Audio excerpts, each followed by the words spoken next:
জয় বাংলা স্বাধীনতার রণধ্বনি থেকে বিতর্কিত রাজনীতির হাতিয়ার। জয় বাংলা স্লোগানের উৎপত্তি 1969 সালে ঢাকা বিশ্ববিদ্যালয়ের মধুর ক্যান্টিনে ছাত্রলীগের সভায় প্রথম জয় বাংলা স্লোগান উচ্চারিত হয়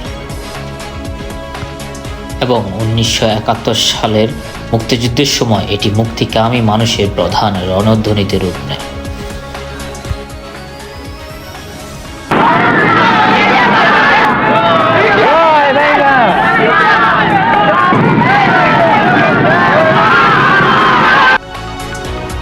মুক্তিযোদ্ধাদের মধ্যে সবাই জয় বাংলা স্লোগান দেননি।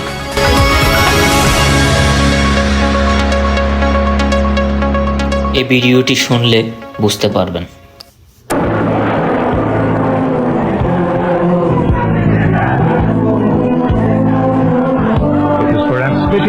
That the Mukti Bahini was at the forefront when the Pakistani High Command in the East threw in the towel. Is now the free capital of a free country.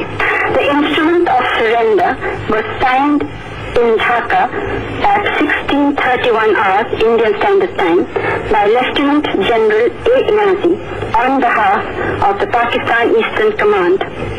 Lieutenant General Jagdeep Singh Arora, GOC.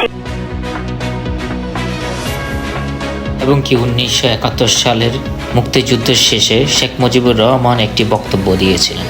সেই বক্তব্যের পিছনের ব্যানারে ছিল বাংলাদেশ জিন্দাবাদ। জয় বাংলা বিতর্কের সূত্রপাত।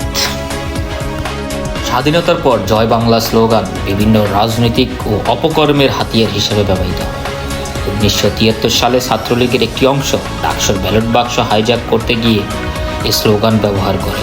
1974 সালে মহসিন হলে 7 খুনের ঘটনা সবারই মনে আছে, কারোই অজানা নয়। এই স্লোগানে শোনা যায় জয় বাংলা।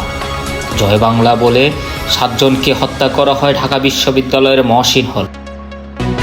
শুধু তাই নয়, 2024 সালে আওয়ামী লীগ জয় বাংলা স্লোগান দিয়ে হাজারো মায়ের বুক খালি করে দেয় এবং হাজারো ছাত্র ছাত্রীকে কুপিয়ে হত্যা করে। জয় বাংলা ব্যবহার করে সংগঠিত রাজনৈতিক সহিংসতা এবং ক্ষমতার অপপ্রয়োগ এই স্লোগানের মূল চেতনাকে প্রশ্নবিদ্ধ করেছে। এখন প্রশ্ন থেকে যায়, জয় বাংলা স্লোগান একসময় স্বাধীনতার রণধ্বনি ছিল, যা জাতিকে একত্রিত করেছিল। তবে এর পরবর্তী ব্যবহারে রাজনৈতিক অপকৌশল এবং সহিংসতার মূল চেতনা থেকে আমাদের দূরে সরিয়ে দিচ্ছে। এখন সময় এসেছে এই সঠিক মূল্যায়ন করার।